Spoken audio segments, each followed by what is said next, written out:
This is my true story. After working for 50 years, I thought peace would be my final reward. I built a company from the ground up, dreaming that my son would carry it with pride. But life had another lesson to teach me, one written in rain and betrayal. One night, my son shouted at me to leave my own home and forced me to sleep outside while the storm poured. I sat in the cold, drenched and shaking, realizing the truth. Love without respect is a cage. But what I did next changed everything. Before that, tell me where you're watching from, and please subscribe so more people hear stories like mine. He spent most of his life under the sun, hands calloused, eyes tired, but heart steady. Every single brick of his company had been laid with his own sweat. In the beginning, it was nothing more than a small workshop with 2 workers, 1 machine, and a dream bigger than the walls that held it. He would wake before dawn, unlock the doors himself, and work till nightfall without complaint. He never took vacations, never spent on luxuries, never bought more than what was needed. His joy wasn't in wealth, it was in purpose. When his son was born, everything changed. The old man's reason to fight grew stronger. Every long shift, every deal, every piece of exhaustion was worth it because he imagined the boy one day standing beside him, proud and capable. He wanted to build something that would outlive him, something his son would inherit not just as property, but as proof of perseverance. He didn't build for money, he built for legacy. In his youth, he had nothing. No inheritance, no safety net, just the will to create.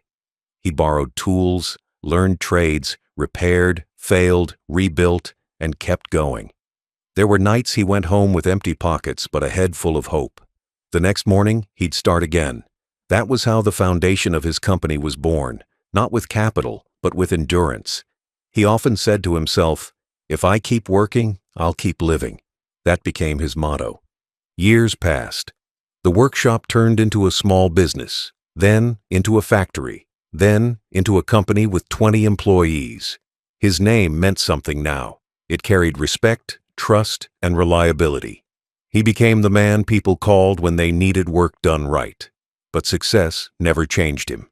He still ate simply, still drove an old truck, still wore the same hat he'd bought 2 decades earlier.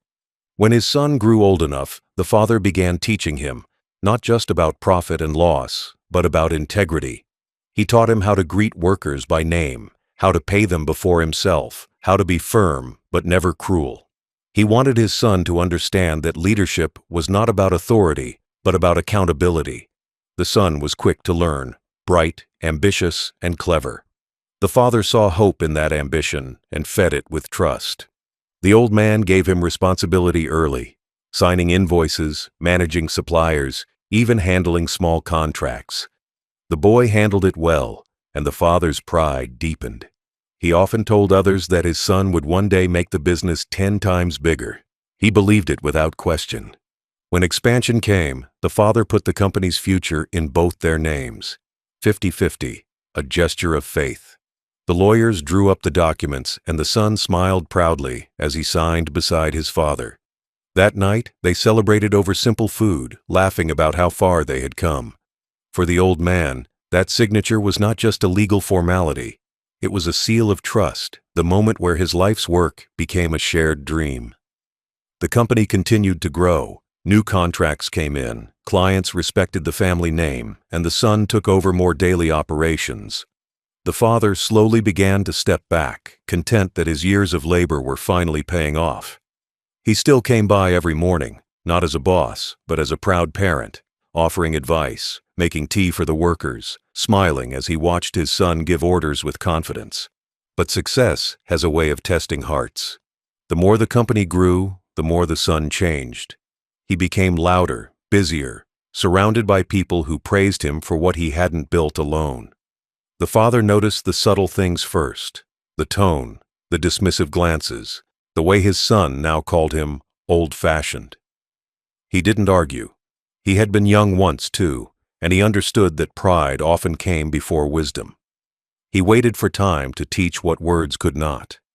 Still, the father's work ethic never faded. He continued coming in, checking inventory, keeping relationships alive with old clients. To him, the company was family. To his son, It was property. The old man saw that difference growing every day, but he didn't want to believe it. Love blinds reason, and fathers forgive faster than they should. He remembered the day he first handed his son a paycheck.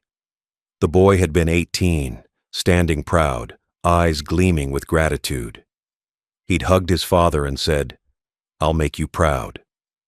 And he had, at least for a while. The old man often replayed that moment in his mind during difficult days, like a photograph he couldn't throw away. As age crept in, the father slowed down, though his heart didn't. He needed medication now and regular rest. But the company, his son, and the workers still kept him going. The smell of metal, oil, and fresh ink on contracts was his comfort. It wasn't about money. It was about meaning. He didn't need anything from his son except kindness. But kindness, it seemed, had become a currency his son no longer dealt in. Despite it all, the father never regretted the years of work. He often thought of his late wife, how she used to bring him food during long shifts, how she'd tell him that all the struggle would be worth it one day, and he would smile sadly, whispering, "It was worth it, love. Just not in the way I thought." He had built something real, something from nothing. And that was more than most people could say. The tragedy wasn't that his son had changed. It was that he had given him everything, even the power to hurt him. That realization didn't make him bitter. It made him sharper. He had built a company once with his hands. Now he was about to rebuild his life with his mind. The world had changed, but one truth never would. The man who built the foundation always knows where the cracks are. He had created a legacy. His son thought it was his to command, but the father knew. Legacy isn't inherited, it's earned. And when that rainy night came, when his son would push him beyond the limits of love, the old man wouldn't shout. He wouldn't strike back in anger. He would use the one thing he still had complete control over: wisdom.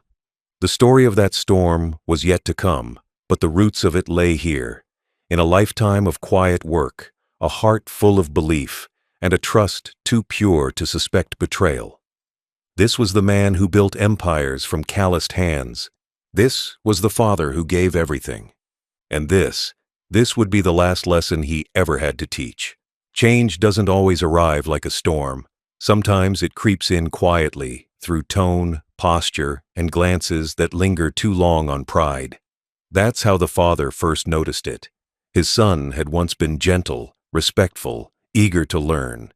But success had a way of changing people, especially those who didn't understand what built it in the first place. The more the company expanded, the more distance grew between them.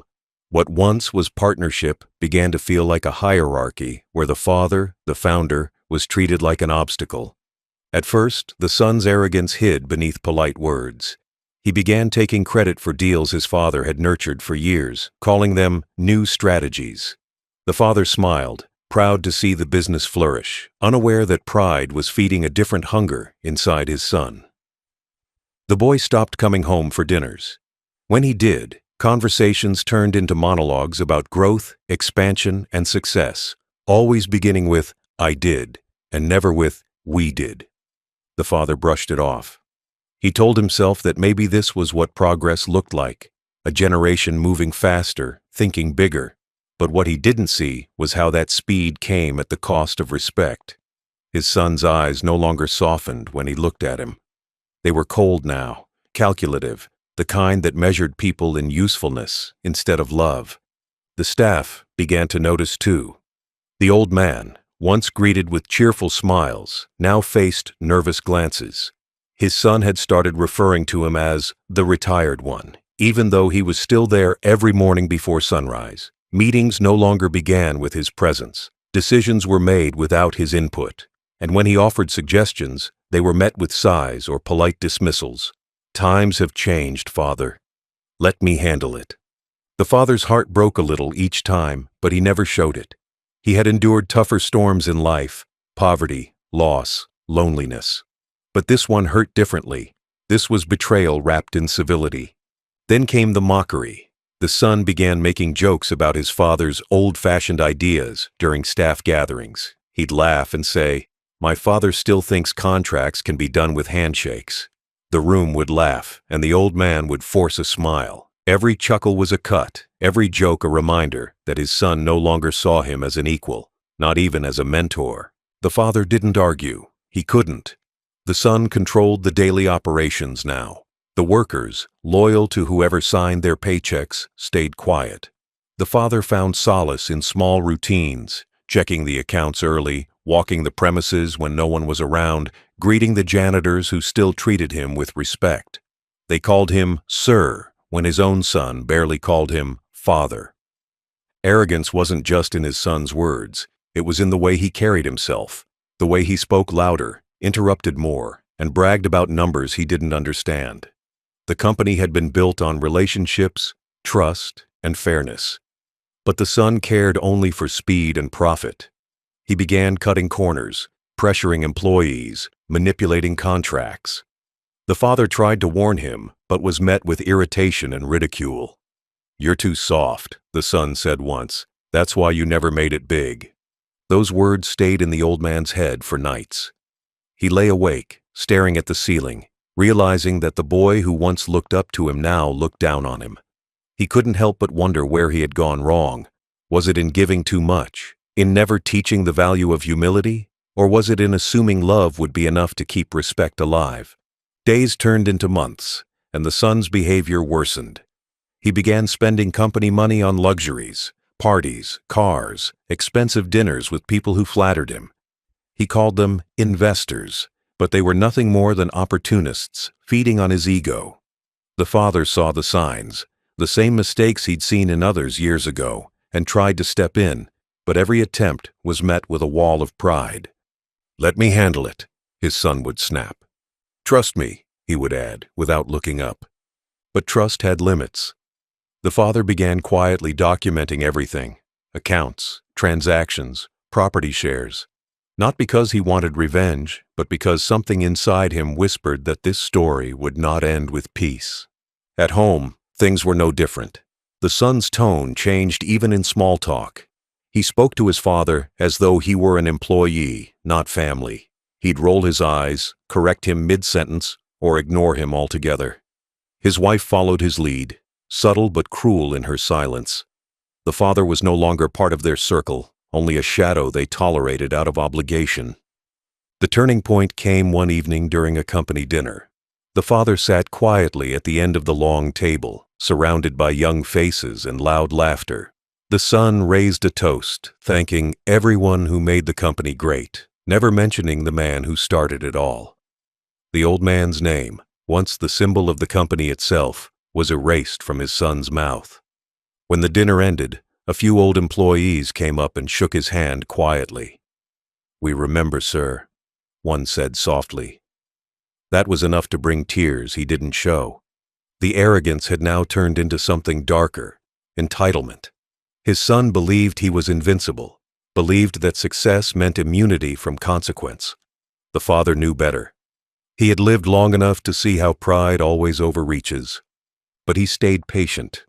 He had learned from life that the most powerful revenge was never rushed. It was planned. It was quiet. And it always arrived when least expected. He watched as his son's arrogance began to isolate him. Friends left, employees whispered, partners hesitated.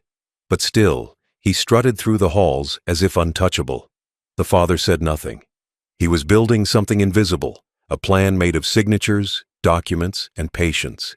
There's a saying, "The man who built the house knows where the keys are hidden." The father smiled at that thought. He had built everything: the name, the company, the reputation. His son had inherited them, not earned them. And when the stormy night came, when arrogance turned into cruelty, the old man would be ready. He would not fight with fists or anger. He would use what his son never respected: discipline, law, and patience. The arrogance that filled his son would soon become the very reason for his fall, because no matter how loud pride speaks, truth always whispers louder. And in that whisper, the father found peace, not because he wanted revenge, but because he finally understood. He hadn't raised a man. He'd raised a warning. It happened on a night when the sky looked like it carried every unshed tear in the world. The rain fell like punishment, relentless, sharp, cold. The kind of rain that didn't wash pain away, but carved it deeper. The father had returned home late after visiting an old friend, tired but peaceful, until he saw the lights in the house still blazing. His son's voice echoed through the hall, loud and impatient, as though the air itself belonged to him. The father hesitated before entering, unaware that this night would draw a line between everything that was and everything that would never be again. The argument began over something small, a decision made at the company without the father's approval, a merger, rushed and risky, sealed without consultation. The father simply asked for an explanation. That was all. But arrogance cannot stand accountability, and the son erupted. He shouted, pacing, throwing words like stones, accusing his father of interference, of slowing him down, of being a burden to progress. The father stood still, his eyes heavy with disbelief. He wasn't angry. He was tired. Too tired to defend himself against a storm that had been brewing for years. He tried to speak, but every word he offered was drowned out by his son's rage. The sound of rain against the windows matched the rhythm of shouting, the world outside and inside both in chaos. Then came the words that would change everything. Get out. You don't belong here anymore.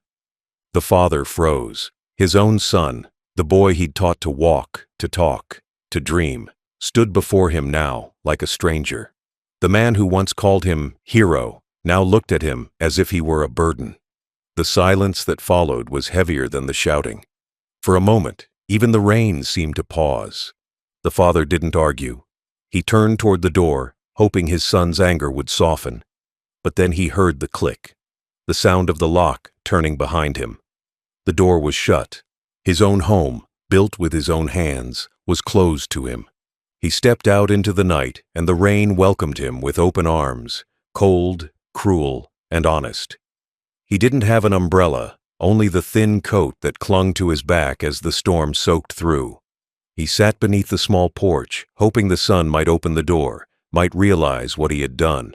But the lights inside dimmed one by one, and the laughter of his son and his wife floated faintly through the window.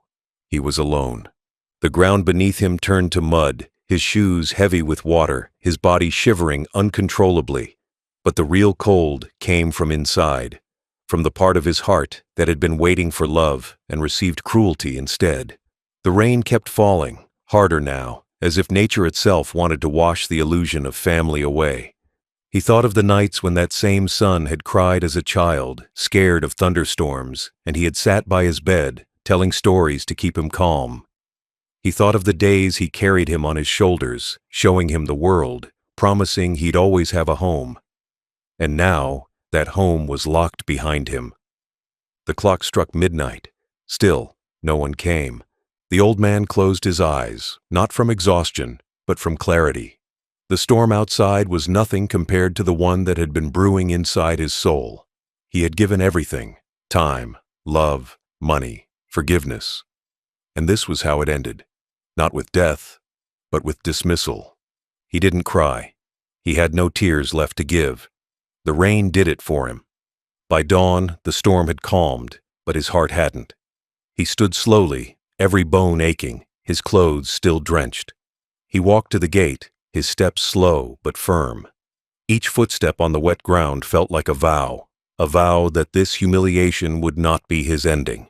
The sun might have taken his warmth, his comfort, his home, but not his strength. He looked back once, at the locked door and the windows still fogged from the night before. There was no movement inside, no apology, no regret, just silence. That silence gave him his answer. Love had ended there. He walked down the road toward the city, his mind turning from sorrow to steel. Every step forward erased another layer of weakness. He didn't know exactly what he would do yet, but he knew one thing. He would never again beg to belong in a place he had built. The sun had given him rain. He would return the storm. In his pocket, his fingers brushed against a small keychain. The company logo, the one he'd given his son years ago with the words, "It's yours too." He gripped it tightly. Now, that symbol meant something else, not inheritance, but justice. He reached the main road. caught a bus, and sat near the window. The city passed by in a blur, lights reflecting off puddles, strangers rushing to places that weren't broken. For the first time in years, he felt invisible, and in that invisibility, he found freedom. By the time the bus stopped near the office, the morning sun had begun to rise, turning the clouds from gray to gold. The light didn't warm him, but it gave him clarity. He went straight to his private office, the one his son had once begged him not to sell, and unlocked the drawer that held the company's foundation documents. He spread them across the desk, water still dripping from his sleeves, and read every line slowly, carefully, as if decoding his future. And there it was, the truth written in legal ink. He was still the majority shareholder. The company was still, by every measure of law, his. His son owned a share, not given out of necessity, but as a gift that could be taken back. The realization didn't make him smile. It didn't fill him with vengeance. It simply steadied his breath. For the first time since the night before, he felt warmth, not from comfort, but from purpose. He called his lawyer, his voice calm, steady, professional. There was no tremble, no hint of what had happened the night before. He simply said he wanted to review the company's equity and make some immediate adjustments. The lawyer agreed to meet later that day. The father ended the call, leaned back in his chair, and looked out the window at the sky clearing up. The sun had broken through. The rain had done its job. That night had stripped him of illusion, but it had given him something more valuable: clarity. He had built everything once with bare hands. Now he would rebuild something new: respect, independence, and peace. He didn't know it yet, but that single night in the rain would become the spark that lit the quietest, most powerful revenge a father could take. The storm outside had passed. The one inside had just begun. The morning after the storm was quiet, almost unnaturally so. The kind of quiet that doesn't bring peace, but forces reflection. The old man woke with stiff joints and damp clothes, his back aching from the cold ground he had slept on. His body trembled from exhaustion, but his mind was sharper than ever. The night had washed something away, not just warmth or comfort, but attachment. The illusions of family, love, and gratitude had dissolved in that rain. What remained was truth, and truth, though bitter, was pure. The world around him was calm now. The roads glistened under the pale morning light, puddles reflecting the sky like broken mirrors. He could hear birds somewhere far away, singing over the sound of dripping roofs.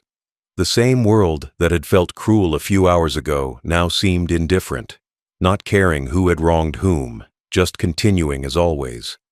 That realization steadied him. The world doesn't pause for pain. It moves forward. And so would he. He sat on a bench near the bus stop, his clothes still damp, hands clasped together. A shopkeeper nearby opened his shutters and greeted him with a nod, offering a cup of tea. The father accepted silently. The warmth of that cup seeped through his trembling fingers, and for the first time since last night, he felt human again. The man didn't ask questions, didn't pry. It reminded the old man that kindness still existed, just not in the place he had built it for. When the tea was finished, he stood, straightened his coat, and began walking. Each step felt heavier than the last, but not from weakness, from purpose. He was no longer a victim. He was a witness to his own awakening. Every echo of his footsteps against the wet pavement seemed to whisper a single truth: enough is enough. By the time he reached his small office, the morning had turned bright. He unlocked the door, stepped inside, and felt the air of familiarity, the scent of papers, old wood, and time. It was here, surrounded by the evidence of his life's work, that he finally allowed himself to breathe deeply. The walls didn't judge, the documents didn't mock. Everything here still remembered who he was: the founder, the creator, the man who built from dust. He walked to his desk and opened the bottom drawer. Inside were stacks of files, the lifeblood of the company he had created: contracts, deeds, accounts, letters from clients who had once trusted him with everything. His son's name appeared on some of them, neatly printed beside his own. Seeing it made his chest tighten, not from anger, but from sorrow. He ran his fingers over those papers, tracing his past like a map. Every line of ink was a memory, every signature a story. He remembered when he first added his son's name beside his. It had been a gesture of love, a promise that the company would always be theirs. Now, that same ink felt like betrayal preserved in writing. The old man sat back, closed his eyes, and took a long breath. The air inside the office felt heavy with ghosts, ghosts of who they used to be. He thought of his late wife and how she had always believed that their son would be his greatest joy. He whispered softly to her memory, "You were wrong, but I forgive you." He looked out the window. The sky was still gray, clouds slow to move on, as if the heavens themselves hesitated to clear the pain below. But the father no longer looked for signs. He no longer prayed for change. He had realized something powerful during the night. Silence is not surrender. It is strategy. He understood now that he didn't need to shout or fight to reclaim his dignity. The law, the paper, the proof, these were his allies. His son had forgotten who signed the foundation of their empire, who paid the taxes, who held the original rights. The father had built everything not from inheritance, but from endurance. And endurance always wins when arrogance forgets its roots. He picked up his pen, the same pen he had used to sign his first contract decades ago. It felt strange in his hand, heavier, meaningful. He turned to a blank sheet of paper and began writing a list, not of revenge, but of facts. Every document that proved ownership, every share certificate, every property record that tied back to him. Line by line, he created a roadmap of justice. By the time he was done, the sun had climbed high, casting sharp shadows across the desk. He placed the papers neatly into a folder and locked it inside his drawer. His plan was simple, quiet, precise, legal. He would not let his son's cruelty define his ending. He would act, but not with rage, with order. At noon, his lawyer arrived, a loyal friend who had stood by him for decades. They spoke in low tones, reviewing papers, verifying details. Every signature matched, every record confirmed what the father already knew. The company still belonged to him by right. The shares he had gifted to his son were revocable under specific clauses, clauses his son, in his arrogance, had never read. The lawyer looked at him and said, "You can take everything back, quietly and cleanly." The father nodded. There was no joy in his eyes, only calm. "Then let's begin," he said. The rest of the day passed in quiet motion. Calls were made, letters drafted, notices prepared. Every move was lawful, every step deliberate. The father watched as years of experience flowed back into action. He was no longer the broken old man standing in the rain. He was the architect reclaiming his design. By evening, everything was in place. The lawyer promised that within a week, all transfers would be finalized. The son would wake to a world he didn't control, a world his arrogance had forfeited. The father stood by the window again, watching the last rays of daylight fade behind the buildings. He thought about how strange it was that justice rarely comes with noise. It doesn't arrive like thunder or fire. It comes like dawn, slow, silent, but impossible to stop. As the streetlights flickered on, he gathered his coat and stepped outside. The air was crisp, the sky clear now. The rain had left the world fresh, almost new. He walked home slowly, passing by people who didn't know him, and for the first time, he felt free. He had slept in the rain, but he would never again sleep under someone else's mercy. The sun had given him humiliation. The morning had given him purpose. And purpose, he realized, was the only warmth he would ever need. That night, he didn't dream. He didn't need to. The plan was already alive, and soon, so would his peace. The plan didn't come from anger. It came from silence, the kind of silence that settles after pain has burned itself out. The father no longer wanted revenge that screamed. He wanted justice that whispered. He had learned long ago that words fade, but documents don't. So, that morning, after his tea and quiet reflection, he sat at his desk and began mapping his steps. The first thing he did was gather every piece of paper tied to the company: ownership deeds, loan agreements, tax statements, partnership certificates, and share documents. Decades of work, layered in folders, marked by years and signatures.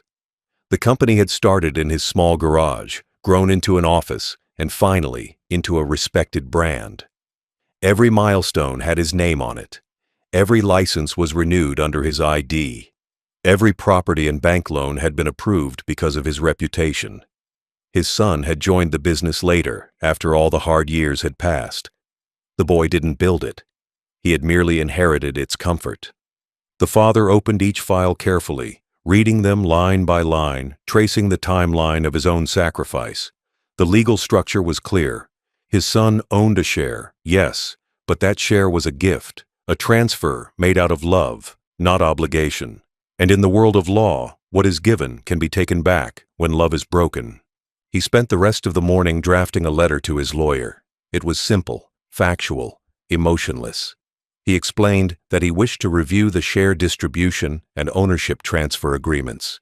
He didn't mention what had happened the night before. He didn't describe the rain, the humiliation, or the heartbreak. The law didn't need to know his pain, only his proof. When he finished, he placed the letter in an envelope, sealed it, and stared at his name written across it. There was something powerful in that moment, reclaiming identity not through anger, but through ink. He walked to the post office, his steps steady, the morning sun warming his face. People passed by, unaware that they were witnessing a man taking back his dignity, one signature at a time. By the time he returned home, his mind was already several steps ahead. He knew his son would never see it coming. Arrogance blinds even the clever. His son believed control came from shouting, from ownership of walls and property. But real control, the father knew, came from knowledge, from understanding the very roots of what holds power together. He took out the old company logbook, a heavy leather-bound book he had kept for decades. Inside it were handwritten notes, signatures of early clients, transaction details, and old agreements. Each page smelled of dust and effort. He found an entry from 25 years ago, the day he had officially registered the company. The signature at the bottom, his own. That moment of ink was the beginning of everything. That afternoon, he visited his lawyer's office. The lawyer, a calm man in his 60s, had known the father for over 30 years. He listened quietly as the father laid out his intention. No emotion, no drama, just a request for a review and possible revocation of gifted shares under Clause 17 of their contract. The lawyer nodded slowly, recognizing the seriousness behind the calm tone. "Your son won't take this lightly," he said. The father replied softly, "He didn't take care of me lightly either." They spent hours going through details. The lawyer examined the original contract. The gift clause stated clearly that the son's ownership was conditional upon mutual agreement and continued partnership. That clause alone was enough. The father had never signed any permanent transfer. Legally, the company was still his. The son's shares were held under revocable authority. The next few days became a rhythm of precision. The father met accountants, reviewed ledgers, and confirmed assets. He didn't rush. He didn't speak about it to anyone. The world saw him as an old man, living his routine.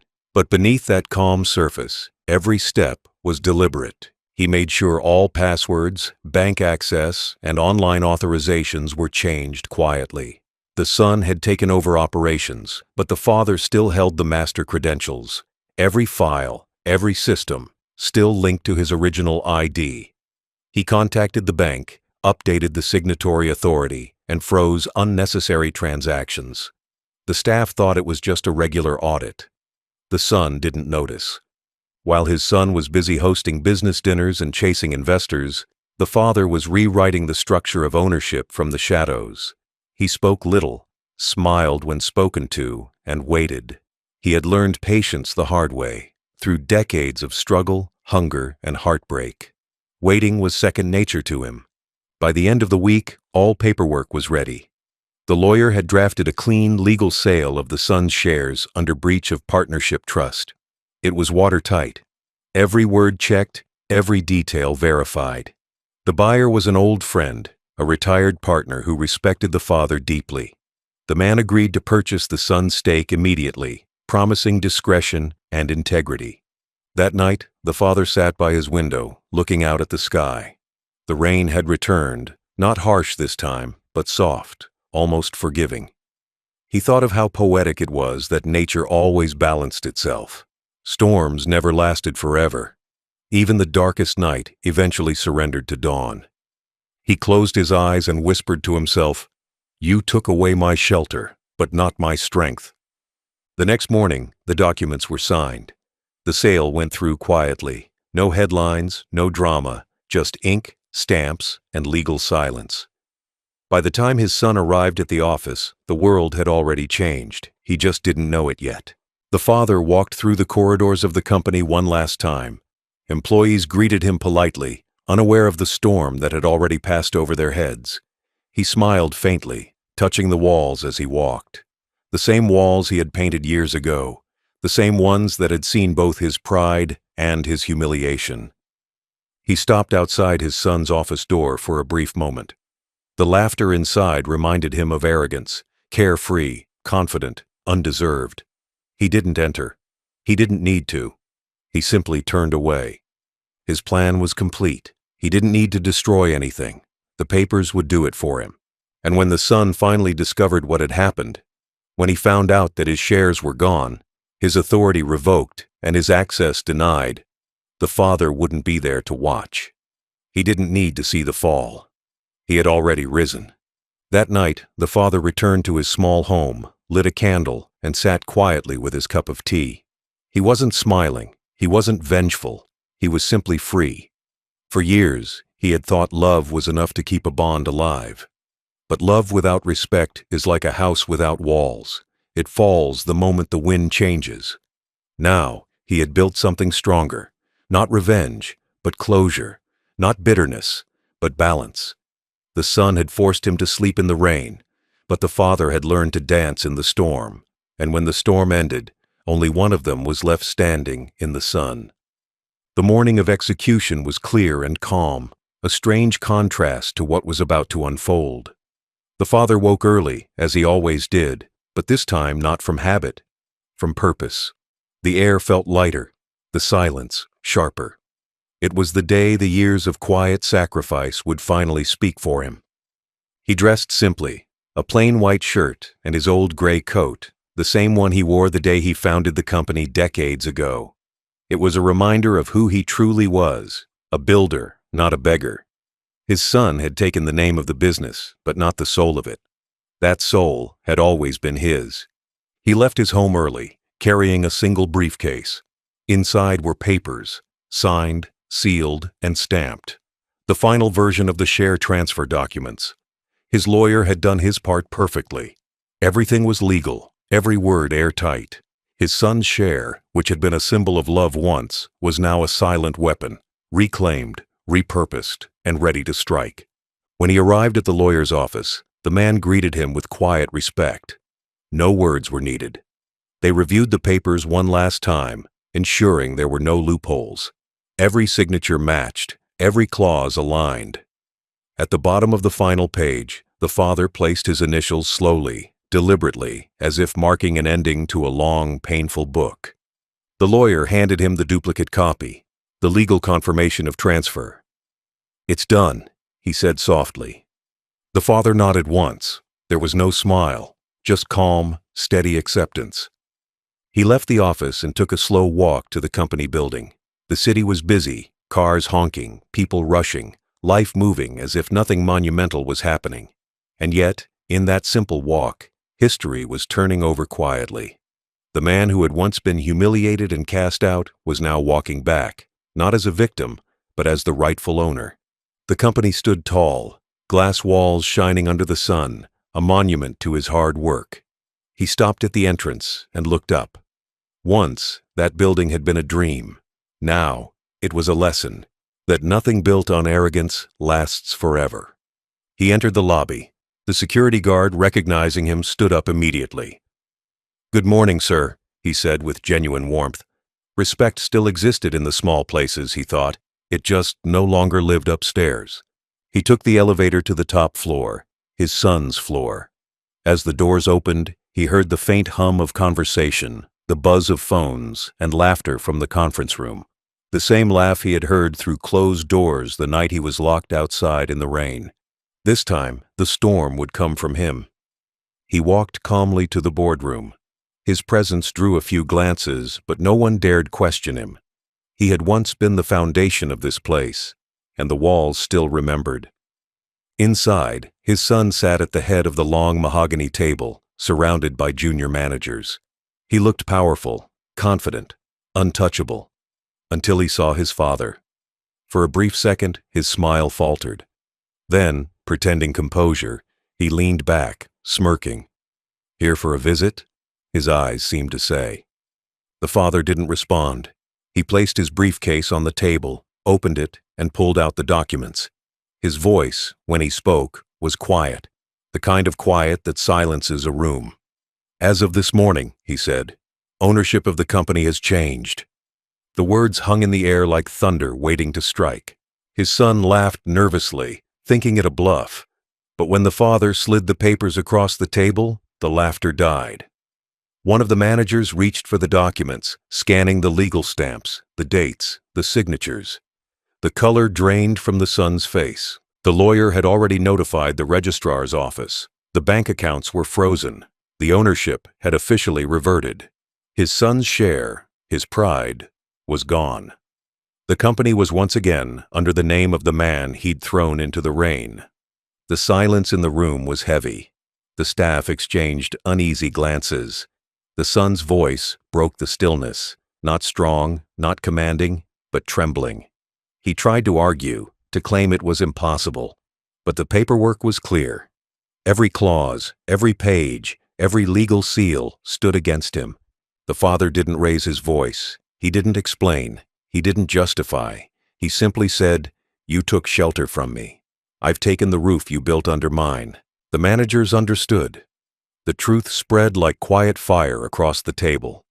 The arrogance that had filled the room moments ago dissolved into shame. No one spoke. Even the son sat speechless, his mind unable to process how the man he had humiliated had managed to dismantle his empire without ever shouting once. After a long silence, the father closed his briefcase, stood up, and adjusted his coat. He looked around the room one last time, the faces, the chairs, the walls that had witnessed both his creation and his humiliation. Then he said softly but firmly, "Meeting's over," and he walked out. Downstairs, the staff watched as he left the building, their eyes filled with a kind of respect that words couldn't express. They didn't know every detail, but they understood something powerful had happened. The old man had returned not with anger, but with order. Outside, the air felt clean. The sky was open, the wind gentle. He walked slowly, breathing deeply. For the first time in years, he felt the same peace he used to feel in his youth, the satisfaction of knowing that he had stood up for himself without losing his soul. He didn't gloat. He didn't call anyone. He didn't celebrate. His revenge was not about destruction. It was about restoration. He had restored balance, dignity, and truth. Later that evening, his lawyer called to confirm that all financial transfers were complete. The buyer's payment had been processed. The son's name was officially removed from all business and banking records. It was done. The father thanked him quietly and hung up. He sat in his living room, the window open, the night breeze cool against his face. The house was simple, but it was his. Every object in that room was honest. Nothing built on lies, nothing claimed through cruelty. He thought about the night he slept in the rain. The memory didn't sting anymore. It had become a symbol, a beginning, not an end. The rain had tested him, but it had also baptized him into strength. He realized something profound that night. Revenge, when done with hate, leaves you empty. But revenge done with justice leaves you free. The next morning, news spread quietly among the employees. Some whispered, some smiled in secret respect. The father didn't return to the company again. He had no desire to manage or rebuild. He had already done enough in one lifetime. The building would go on, the business would survive. But now its roots were cleansed. And the son, the man who once forced his father to sleep in the rain, now stood under a storm of his own making, cold, alone, and humbled by the quiet power of truth. The father didn't need to see that storm. He had already walked through one and survived. He had finished his story the moment he signed those papers. Everything after that was just silence, peaceful, deserved silence. That day, he made himself a promise. Never again would he give love to someone who mistook it for weakness. He had lost warmth once, but in return, he found fire, a calm, controlled fire that no storm could ever put out. The execution was complete, not loud, not cruel, but final. Justice, after all, doesn't always roar. Sometimes it signs its name quietly and walks away. The revelation came not with thunder, but with silence. The kind of silence that follows a storm. Heavy, dense, filled with realization. The father's plan was done, the execution was complete, but the ripple was just beginning. He didn't need to say a word. The truth was already spreading, carried by whispers and documents, by shocked faces and quiet gossip that moved through the company like wind through leaves. It started on a Monday morning, bright and deceptively normal. The son walked into his restaurant-like headquarters, greeting his staff as if nothing had changed. He straightened his tie, checked his phone, and walked to his office like a man who believed the world still bowed to his name. But when he opened the door, a stack of sealed envelopes waited on his desk, letters stamped with legal insignia. At first, he didn't even glance at them. He had grown accustomed to ignoring anything official, confident that his father's name would protect him, as it always had. But that day, ignorance had an expiration date. Minutes later, his secretary knocked and entered with trembling hands. She carried another envelope, urgent, addressed directly to him, marked Ownership Notification. He ripped it open, still smirking, expecting a routine audit or maybe another formality from the bank. But as his eyes scanned the pages, the smirk vanished. Line by line, word by word, reality dismantled his pride. His father had sold his shares, every single one, legally, permanently. The signatures were real, the seals authentic, the transactions final, his access to the accounts revoked, his authority as co-owner void. He dropped the papers, his hand shaking.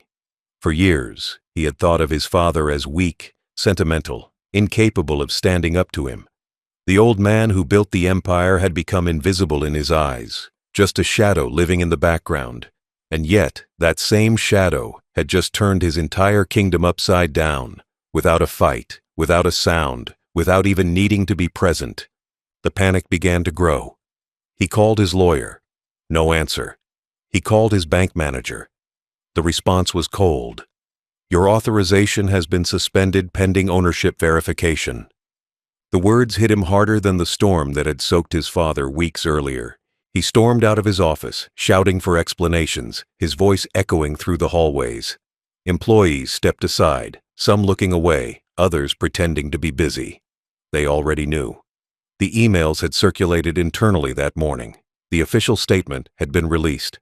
Ownership restructuring under the original founder. Every wall that once displayed his framed photos now seemed to stare back at him with silent judgment. His father's name, once removed, was back on the plaques, the certificates, the directories. He rushed into the conference room where senior managers sat in uneasy silence. "What is this?" he demanded, slamming the documents on the table. No one spoke. One of the managers, a man who had known his father for decades, finally met his eyes and said softly, "It's over, sir. The company belongs to him again, legally." The son felt his throat tighten. "That's impossible," he muttered, pacing. But deep down, he knew it wasn't. He had never read the fine print. He had never bothered to understand the clauses, the contracts, the conditions. Arrogance had blinded him to the foundation beneath his feet, and that foundation had always been his father's. In that moment, the truth hit him with full force. Power borrowed is never power owned. He staggered back into his office, breathing heavily, his mind a storm of disbelief and shame. He looked at the walls, walls his father had built, walls that now felt like they were closing in on him. Every piece of furniture, every light fixture, every tile was a reminder of who had created it all, and he had repaid that creation with cruelty. Meanwhile, the father sat miles away in the comfort of his small countryside cottage. The news had reached him too, though he didn't need confirmation. He already knew how the son would react. He didn't take joy in it. There was no victory dance, no laughter. He simply sat on his porch, looking at the rising sun, hands wrapped around a cup of tea, feeling peace for the first time in years. He imagined his son's face when he read those papers, not out of vengeance, but closure, because closure was never about revenge. It was about reclaiming the narrative. The father had been silenced for too long. Now, his silence spoke louder than any shout. Back at the company, the son's downfall unfolded in real time. Investors began calling, partners demanded clarity, the staff whispered that the founder had taken back control.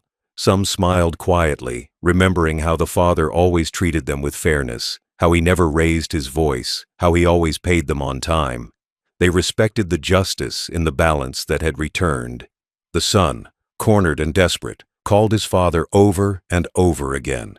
Each call went unanswered. Each ring was an echo of his past mistakes. The man who once forced his father to sleep outside in the rain was now trapped in a storm of his own making, one made of legal papers and his own arrogance. Days passed, and the reality sank deeper. Without ownership, his influence vanished. Bank accounts closed, creditors approached. Employees refused orders. The restaurant's doors still opened every day, but his name had vanished from every menu, every board, every license. The father didn't visit. He didn't need to. He had already seen everything he needed to see in his lifetime: greed, pride, betrayal, and now consequence. But then came the moment that sealed the lesson forever. A week after the transfer, a letter arrived at the father's home. No threats, no anger, just a short message in shaky handwriting. I was wrong. I don't know how to live without the company. I don't know how to live with myself. The father read it in silence. His eyes didn't tear up. They had no tears left to give. He folded the letter neatly, placed it in a drawer, and whispered softly, "Now you'll understand what I felt." He didn't respond. Some lessons don't need words. Some truths only grow in silence. Meanwhile, the son faced the public consequences. Rumors spread, investors pulled out, the press began asking questions about the mysterious ownership change. His pride, once his armor, became his prison. Each day felt heavier, each phone call colder. The arrogance that once filled his voice had been replaced by a hollow tone of regret. The restaurant, once filled with laughter, clinking glasses, and chatter, now felt lifeless. Customers noticed the shift, the loss of warmth, the absence of leadership. Without his father's silent presence guiding it, the place lost its soul. And somewhere far away, the father sat in his quiet home, staring at the sunset. The air smelled of rain again, faint but distant, a reminder of where the story had begun. But this time, he wasn't under it. He was above it, watching it fall from a place of peace. He didn't need to return to that world of noise, greed, and ego. He had taken what was his and left behind what wasn't worth keeping: pride, pain, and the illusion of love without respect. The revelation was not about the son realizing what he lost. It was about the father realizing what he gained: freedom. He learned that revenge doesn't always come in rage. Sometimes it comes in justice so quiet that even the guilty can't hear it until it's done. The son had forced him into the rain to prove power. The father had used the law to prove wisdom. And in the end, wisdom always wins, not by shouting, but by outlasting. The son lost his restaurant. The father regained his peace. The son lost his pride.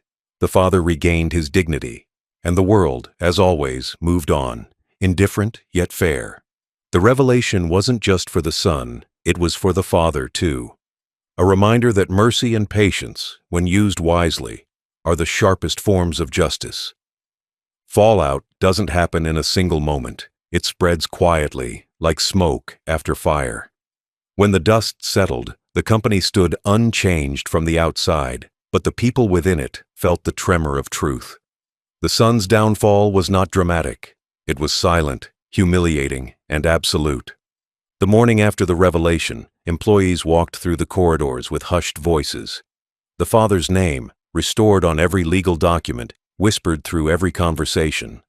The son avoided eye contact, his once commanding presence reduced to a ghost haunting his own office. For the first time, he noticed how people stepped away instead of greeting him, how laughter stopped when he entered, how respect had turned into discomfort. He had been the man who barked orders, flaunted money, and called himself the future of the business. But now, he was simply the man who'd been outsmarted by his own father. The arrogance that once filled his posture had drained from his body. He walked slower, spoke less. His eyes, once filled with pride, now darted nervously, searching for control that no longer existed. Meanwhile, the father's decision rippled far beyond office walls. The story began to spread in town, not through tabloids or public drama, but through word of mouth. People remembered how the son had treated his father in public, how he'd spoken down to him, even in front of staff. They remembered the rumors, the night the old man was forced outside in the rain. Now, hearing that the father had reclaimed everything quietly, lawfully, they spoke of him with admiration. He didn't raise his hand, one man said. He raised his pen. He didn't shout, another added. He signed. The balance of respect had returned. The son's reputation began to crumble faster than he expected. Business partners withdrew one by one, afraid of associating with him after the ownership scandal. Clients refused to take his calls. Some who had once envied him now looked at him with pity. His pride had been his armor, but now it was rusted beyond repair. Inside the house he once shared with his father, the silence was unbearable. The rooms felt colder, the air heavier. Every piece of furniture reminded him of the man he had humiliated, the man whose shadow had been his protection all along. He sat at the dining table one evening, staring at the empty chair across from him, the same chair where his father used to sit, reading quietly, smiling faintly at small things. He remembered the old man's calm voice, his patience, his kindness. And then he remembered the night he'd slammed the door on him, shouting, "You're useless now." The memory cut deep. Not because of guilt alone, but because of the realization that he had destroyed the only person who had ever truly stood by him. He tried to salvage what was left, called investors, reached out to lawyers, pleaded with former friends, but no one wanted to touch the wreckage of his name. Everything he owned had been tied to that company. The accounts, the loans, the house renovations, even his expensive car. The financial collapse followed swiftly, like a wave of consequences washing over him. Within weeks, he was forced to sell his luxury car to pay overdue bills. The restaurant, his pride, was no longer his. The new management, appointed by the father's chosen buyer, rebranded it completely. The name was changed, the decor updated, the atmosphere transformed. The only trace of the son that remained was his absence. Meanwhile, the father continued his quiet life in the countryside. He didn't boast about his victory. He didn't follow the news. He didn't ask anyone about his son. His days followed a peaceful rhythm. Tea at dawn, long walks in the field, simple meals cooked by neighbors who respected him deeply. Sometimes, children from nearby homes would visit him, drawn by his calm presence and warm stories. He became known as the kind old man who smiled often but spoke little of his past. But at night, when the world fell silent, the memories sometimes returned, not as pain, but as echoes. He would look at the rain tapping softly against the window and remember the night that started it all. The cold, the rejection, the realization that love without respect becomes cruelty. He didn't hate his son anymore. Hatred, he realized, was another form of attachment. He had let that go. What remained was understanding, the kind that only time and silence could teach. His son's suffering wasn't his doing. It was his son's own reflection finally catching up. One afternoon, months later, a letter arrived. The handwriting was familiar, shaky, uneven. He opened it slowly. "Father, I don't expect forgiveness. I just want to say I understand now. You gave me everything. I took it all for granted. The company is gone, but I've learned something I never knew before: humility. If you can ever find space in your heart to see me again, I'll be waiting. Your son." The father read it carefully, then placed it on his desk beside his cup of tea. He didn't cry. His eyes softened, but his expression remained calm. Forgiveness wasn't something he could offer through words. It was something that had to earn its way back through time. Days turned into weeks, and eventually he did write back. Not with sentiment, not with anger, but with quiet dignity. "Son, I wish you peace. Take care of yourself." "Father." It was enough. No more, no less. The son never replied again, but those few words were the first bridge across the vast silence between them. He framed that letter and kept it in his small rented apartment, where he now worked as a consultant for a minor restaurant chain. The empire was gone, but the lesson remained, that power borrowed from others' labor always returns to its source. Back in the countryside, the father planted a small tree outside his cottage. He called it his second chance. Every morning, he watered it, watched it grow, and smiled quietly. Nature, he believed, always finds balance. What you plant in greed, you lose in time. What you plant in patience, you keep forever.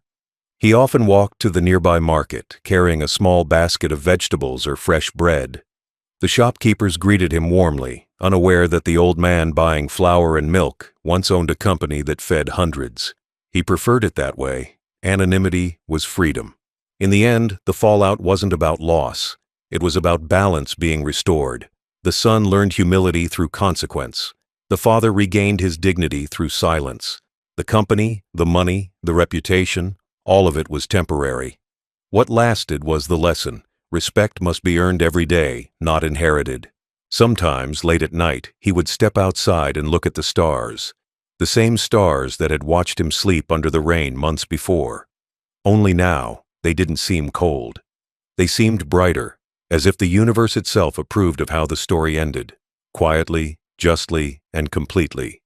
He no longer saw himself as a victim of betrayal. He saw himself as a survivor of love misplaced, and that survival, that quiet endurance, was the greatest victory of all.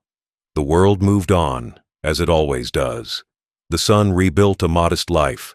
The father found peace in simplicity, and the restaurant that once burned with arrogance became a humble place filled with warmth again, as if reclaiming its soul. That was the true fallout, not destruction, but transformation. The end of cruelty, the beginning of wisdom.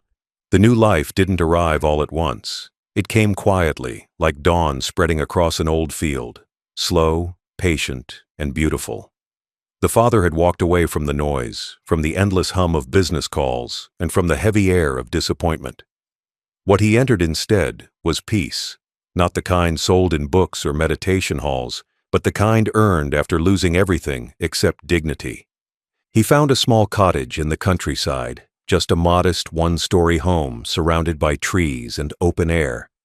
The rent was fair, the neighbors polite, and the silence almost medicinal. After years of chaos, he finally had a place where no one shouted, no one demanded, and no one tried to control his choices. The mornings began with birdsong instead of ringing phones, and the nights ended with stars instead of arguments. He filled his days with simple rituals that gave him purpose again.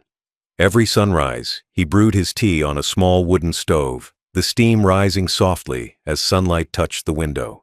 He'd sit by the door, wrapped in his shawl, watching the fog lift from the hills. That moment, those few minutes between night and morning, became his sacred hour. The world would wake up, but for a short while, it was only his. He made friends among locals who didn't care about business titles or bank accounts. They called him Sir, not out of formality, but respect for his calm wisdom. A farmer often stopped by with fresh vegetables. The old man always paid more than asked. The children from nearby homes visited often, listening wide-eyed to his quiet lessons about kindness, patience, and work. He never mentioned the company, the betrayal, or the storm. only lessons disguised as gentle stories. In that quiet town, he found what years of success had never given him. Rest. Real rest. The kind that seeps into your bones, not just your body.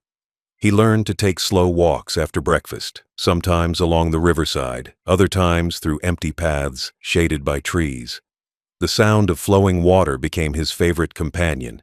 Each step reminded him that peace doesn't need luxury, it just needs space.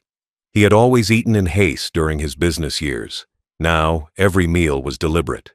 A bowl of soup, a piece of bread, and fresh fruit became feasts. He even learned to cook simple recipes again. His burnt fingers healed, his spirit no longer burdened by the cruelty of memory. Sometimes, when the smell of soup filled the air, he'd smile faintly, not out of nostalgia, but acceptance. The past no longer hurt. It had simply become a story. He donated quietly too, not to big charities or public causes, but to small lives. A widow who couldn't pay her rent, a student who needed books, a farmer who'd lost his ox. Each act of giving was private, like a quiet prayer whispered to the wind. He didn't need his name written anywhere. He had already learned that fame fades faster than gratitude lasts. Once a week, he visited the small chapel at the end of the village. He wasn't a deeply religious man, but he found comfort in silence and candlelight. The priest there didn't ask questions. He'd just nod, sometimes share tea afterward, both men speaking through small gestures rather than words. They understood each other. Both had seen the world take and return. Both had learned that peace isn't found in victory, but in release. On Sundays, the old man liked to sit near the small cafe by the road. It was a humble place, with a wooden counter and the smell of baked bread. He would sit outside, sipping tea and greeting travelers. Some would recognize his face from old business days. Newspapers once called him a visionary entrepreneur. When they asked if he was that man, he'd smile faintly and say, "I was someone once. Now I'm just living." That phrase became his quiet truth. He had been many things, a worker, a father, a founder, a victim, a victor. But in the end, he was just a man who wanted peace. Every month, he received reports from his lawyer, updates about the business, the assets, and the settlements. He barely read them. The numbers didn't matter anymore. The company was now run by professionals who respected what he had built. He trusted them to carry it forward without greed. His only request was that every employee, no matter their rank, receive fair treatment and decent pay. That was his true legacy. Not buildings, not wealth, but fairness. Sometimes he would walk through the small field behind his home and think about his son. Not with anger, but with a soft ache, the kind that comes from remembering love that went wrong. He often wondered where the boy was now. Was he working again? Was he happy? Did he ever find peace in humility? He didn't know. And strangely, he didn't need to. Forgiveness had already happened, quietly, without announcement, without witnesses. It wasn't forgiveness for the son's sake, it was for his own. Holding on to resentment, he realized, is just another form of imprisonment. By letting go, he had finally freed himself. As seasons passed, the village grew fond of him. During festivals, people invited him to sit near the fire, eat homemade sweets, and tell stories. He would laugh gently, his eyes crinkling at the corners. No one there knew the full extent of what he'd endured, and that was how he wanted it. He wasn't a man of tragedy anymore. He was simply the quiet elder who smiled at everything. His health improved too. The stress that once tightened his chest was gone. His sleep deepened. His laughter returned. Even his hands, once scarred by burns and work, grew steady again. He took to writing, not letters or journals, but short reflections on life. Lines like, "Peace doesn't arrive when people change. It arrives when you stop waiting for them to. Sometimes losing power is the only way to find strength. I built an empire, but only when I lost it did I build myself." He never published them. He just kept them folded neatly in a notebook beside his bed, written in simple handwriting. They were his quiet truth, lessons carved from pain, now softened by time. Years passed, but his routine remained steady. Morning tea, walks, reading by the window, a short nap after lunch. He had become the living definition of peace after war. The scars of betrayal had turned into quiet symbols of wisdom. And then, one spring afternoon, he received a letter. The handwriting was different this time, neat, careful, adult. It was from his grandson, whom he hadn't seen in years. "Grandpa, I found out everything. I know what happened between you and Dad. I don't judge either of you. I just want to meet you and listen. I've started working at a small cafe. I think I got my patience from you. Please write back. R." The letter brought warmth to his chest. The cycle had shifted. Maybe, just maybe, the distance between generations was ready to close. He wrote back that same evening, "My door is open, always." A few weeks later, the young man arrived, polite, humble, eyes bright with curiosity. He looked like his father once did, before pride corrupted his heart. But this one seemed different. He listened more than he spoke. They shared a meal of soup and bread. For the first time in years, the father felt something resembling family again, not in blood, but in understanding. That night, as his grandson left, he looked up at the stars, the same ones that had watched him through every phase of his life, and smiled. Everything had come full circle. He didn't seek revenge anymore. He sought peace, and peace had found him. He realized something profound as he drifted to sleep. Revenge gives you a moment. Forgiveness gives you a lifetime. And as the night deepened, the soft rustle of trees outside whispered the same truth back to him. That dignity, once reclaimed, becomes a form of freedom that no betrayal can ever touch. Reflection is the luxury of those who have survived. The father, now old, calm, and unburdened, had reached that stage where life no longer demanded answers, only understanding. His story had begun with love, twisted through betrayal, and ended with peace.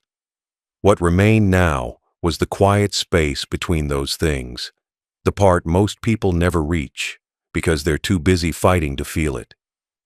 He spent his mornings by the window, a cup of warm tea in hand, watching sunlight dance across the fields. It had been years since he'd last seen his son, but the distance no longer hurt. It had become a scar, not a wound. Scars, he learned, don't disappear, but they stop bleeding once you stop picking at them. He often thought about how life circles back, how pain, when left alone long enough, turns into wisdom, how loss, when accepted, becomes freedom.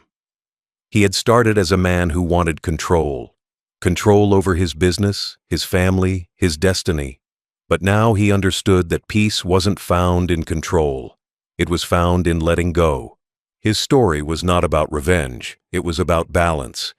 He remembered the night his son had forced him to sleep in the rain, the cold, the humiliation, the sound of thunder echoing off the roof. For years, that memory haunted him, a moment of complete helplessness.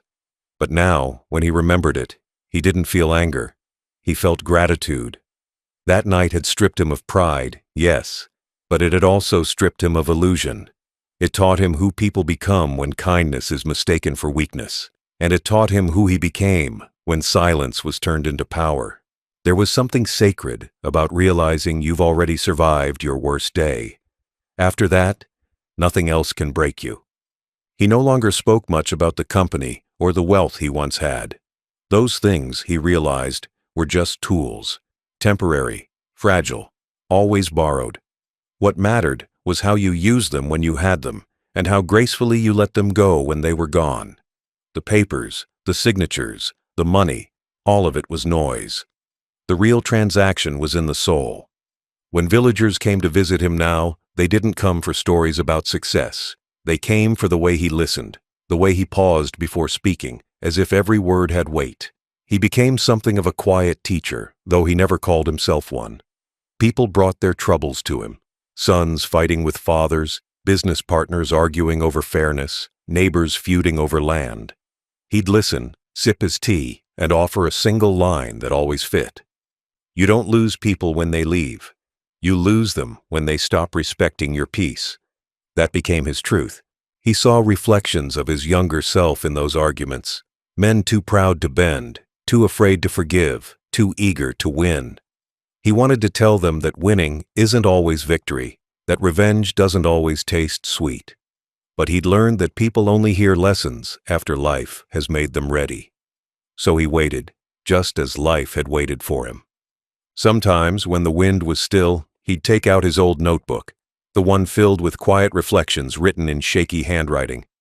It had grown thicker over the years, filled with lines that no one else would ever read. Notes like, "I once thought I was punished by betrayal. Now I see it was a correction.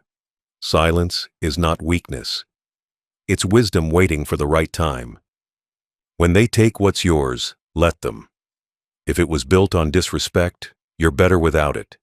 He never showed those notes to anyone. They were letters to himself, reminders that the journey mattered more than the ending. Occasionally, the son would send letters through the grandson. Apologies written in words too formal, too heavy. The father read each one, but never replied. Forgiveness, he had learned, doesn't need acknowledgement. Sometimes forgiveness is just the act of continuing to live well. He didn't hate his son. He pitied him, not with superiority, but with empathy. He understood now that cruelty often comes from fear. Fear of being powerless, fear of being small. His son had lashed out because he didn't know how to love without controlling, and the father had been too patient, too forgiving, for too long. Their story wasn't a tragedy. It was a cycle that had finally broken. He often thought, if I hadn't suffered that night, I might have died believing love means tolerance.